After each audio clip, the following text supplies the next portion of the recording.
మనుషులు పై రూపం లక్ష్య పెడుతున్నారు. ఇదేనా నీతో నాతో దేవుడు చెప్తున్నాడు, నువ్వు ఒకవేళ పై రూపం లక్ష్య పెడతా ఉన్నావేమో, కానీ చదవండి బ్రదర్.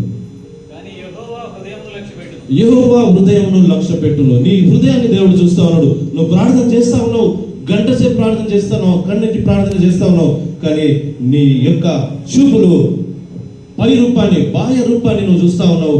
అందుగురించి దేవుడు ఏమి చేయలేని పరిస్థితిగా నువ్వు దేవుడిని నిలబెడతా ఉన్నావు నీ జీవితంలో. హల్లెలూయా.